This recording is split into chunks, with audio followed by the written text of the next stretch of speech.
identified on pages 44 and 45.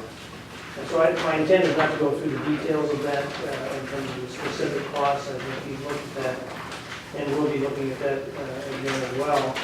But you can see that the totals there for 2018 and 19 reflect a figure of $6,415,000 for bonds in that year. For general purposes, an additional $2,325,000 for water, and then total bond issue is projected at $8,700,000 coming in, and so on for each year, going out beyond that. On page 44. And this is proposed new bonding in 2018-19. That's correct. These are the numbers that we provided the colors to draw out the debt service schedules looking forward. Sure. So could you say which ones they were again? I'm sorry. Go ahead, Mike. I'm looking at the first column on the left, which is the 2018-19 GEO bond column. And so I was pointing out the subtotal for the general fund projects, which are primarily your road work, alley work and such, and the police facility, which is there. And then those add up to the $6,415,000. We also have the water, which is the next in the blue section of the report. And then the total bonding, once we add the costs into it, is projected out at $8.7 million for 2018 and 19. And then similarly, for each year going forward, those numbers are recapped and totaled at the bottom. Okay? So flipping back to page 42,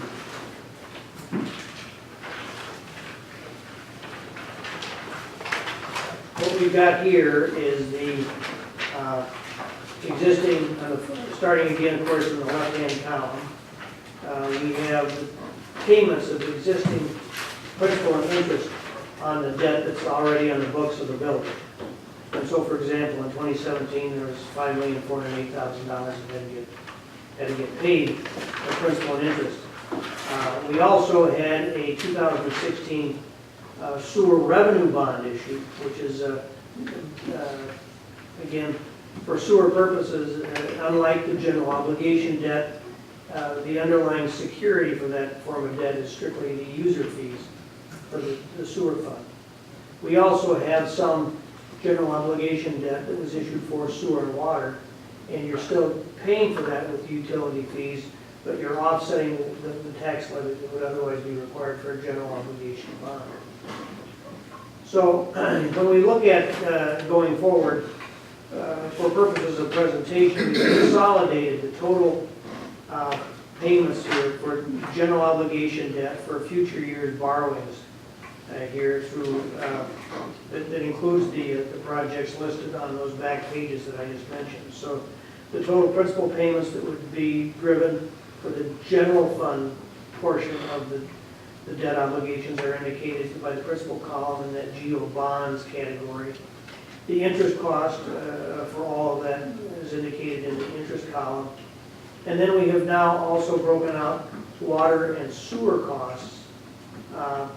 It is the plan at this point to utilize your general obligation borrowing authority for those costs up through year, I believe, 2022. After that, there would be the utilization of revenue bonds as a form of security for financing that debt going forward. Those are reflected in those columns. We have then total payments of principal and interest between both the general obligation and the revenue bond debt indicated, which adds up to the $171 million total. We have offsetting revenues here, which are indicated by the sources of funds coming in. Now, when you've issued debt again, the existing debt, you have issued debt not only for sewer and water purposes, for which you're transferring dollars from your sewer and water funds to cover their share of that debt. You've also issued debt for tax increment purposes. And so the tax increment debt that has been issued, you're anticipating the transfer from your tax increment funds, the payment of principal and interest on that. And so we have a total sources here indicated in this column. Now, when Mark asked us to put this together here a couple days ago, we had, because we included the future utility revenue borrowings in here, in these columns, they are reflected in columns water and sewer. We also need to reflect the offsetting revenues coming in for that, which is reflected in the net column, the $81 million of debt that is shown. But I felt that in order to properly to show it, I wanted to give you a spreadsheet that adds that one additional column to show the offsetting revenues coming in from those utilities so that it's clear. So I'm going to pass this out. Just stepping back for a second, can you explain again, this last year's is much different in presentation for water and sewer, how it's presented? I know you just went over that, but I didn't quite understand. So now we have two new, we used to have the revenues bond and for water and sewer last year, and now we just have debt. So it's water debt, sewer debt. Does that mean the same thing? Yes. What we were asked to do this year is to consolidate the presentation. The numbers that are included, and we can provide the further breakout if you'd like to compare. So you can compare after the last year's if you'd like to see it. I was just wondering what went into water debt. Is it called revenue? Because we're not using revenue bonds yet. So is What's included in this year's presentation in the water debt column and in the sewer debt column is both geo and revenue. we don't have any revenue bonds, right? Maybe for sewer we do. You have the one revenue bond for sewer, which is separated out over on the second column from the right. You'll see that to 2016. But this does project future revenue bonds. If we, I think, flip back to, let's see here.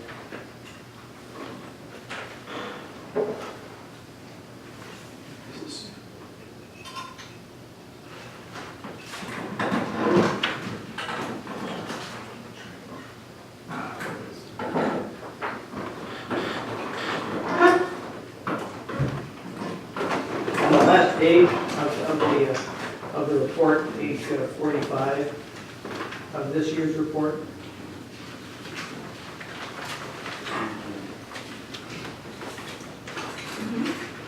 You'll see that starting in year 2022, it is projected that at the bottom of the page, we are reflecting the issuance of revenue bonds here for the sewer projects in 2022 in the amount of $8,270,000.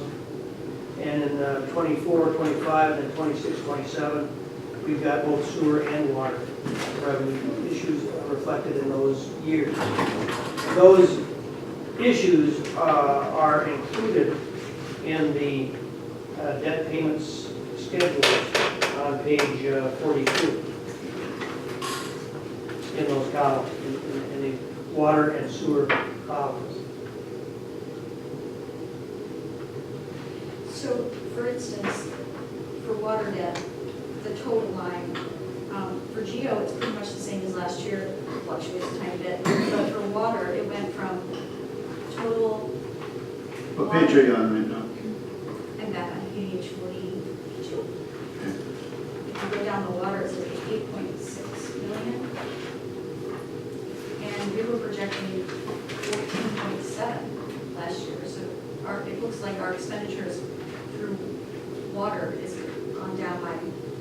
Well, last year, I believe you were projecting to utilize revenue bonds earlier.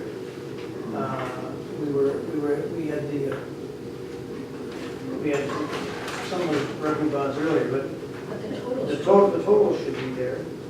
Same thing. I guess I'd have to go and compare last year's schedule to this year's schedule, in terms of identifying the differences. I just want to be careful because the sewer also projects, last year we said 25.2, and this year's total is 18. So it also is down 7 million, which may make sense because we reduced our sewer spending from our projection of 20 million, but the water, I don't see it, like, there's no transfer between fuel and water. So one have to go down, the other one is the same. Well, I think maybe the easiest way to reconcile it would be to provide the breakout sheets so we can see which issues, so you can see it footed. Just, yeah, I guess in particular, if you're going to do that, just how did it go down by 6 million? Right. We'll take a look and And also the sewer. give you the answer to that. 7. Unless Mark has it right up front, I don't have it. Not off my, top of my head, but we will find out and give you Okay. a review of that as a follow-up to tonight's meeting.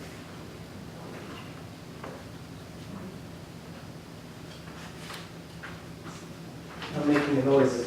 This is going out another year too, there's some major projects. You would think it would be higher than, Yeah, I mean, it's a great question, but I will, Last I year, will explore that. last year, the water capital budgets had a lot of projections, 2026 through 2040, and there's none here. this Just is, looking at the detail behind this. oh, you're saying like the out years aren't in here?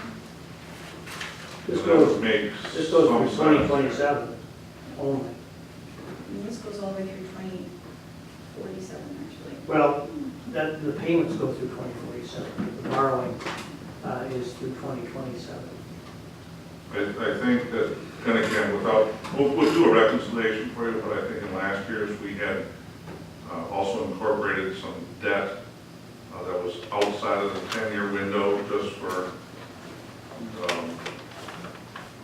discussion, I guess. So, But Mike and I will reconcile that. That's a great. Yeah, that's a Looks great- like the we'll take a borrowing look is at it. exactly the same. if you're issuing debt in 2027, it's 20-year debt, so it would go to 2047, which is the final payment. That's why the schedule shows that in terms of the time. But your point about the principal and differential, principal amount differential is something we'll definitely check into.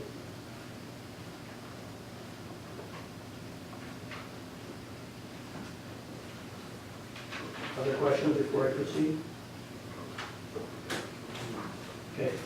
Well, the other thing I just wanted to point out with the spreadsheet that I pass out, it's the same sheet, but we are showing, except for the fact that I included a column here, which is the first column to the left of the yellow column, and that is the offsetting revenues that are expected to be transferred from the utilities to cover the costs associated with the revenue debt.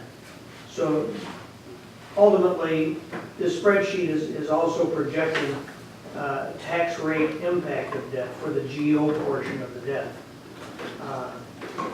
Obviously, it's the intention, I believe, of the village to pay for utility costs with utility user fees, so therefore there shouldn't be any impact in terms of tax rate generated by the utility projects. And that's what this is. So therefore, the addition of that column doesn't affect any of the columns to the right. We had that, Frank, and so we wanted to show how it footed and why in that fashion. Have we ever adopted a policy that utility debt is going to be paid by utility revenue? Has that ever been? I don't know that it's really ever been a policy stated that specifically, other than I think some of our ordinances reflect that the utilities are supposed to be self-sufficient, which would include payment of the debt to their projects. I can recall a village board discussion on this point. Probably goes back at this point, I believe you were the president at the time too, Mr. President, but there was an extensive discussion regarding the merit of having the utility pay the full cost versus having some of it supported by property tax. And there was a good deal of philosophical give and take Historically, that's what we always did, about and that, the intention was to go forward with the same yeah. thought too. So, it may not have translated into a formal statement of policy, but it was definitely discussed, and the approach that's shown here is really consistent with what those discussions were at that time. And if we do sewer work in conjunction with a road project, is that considered GO road and paid with property tax, or is that separated out and the road portion paid with property and the sewer portion paid with sewer? Sewer portion is paid with sewer, water is paid with property. And same thing for water, when we have revenue bonds available, but not until. Well, even under general obligation notes, we still parse out the water-related expenditures pro rata, so that the repayment of that portion of the bond is done through water revenues. Even though it's not a revenue bond, it's a water utility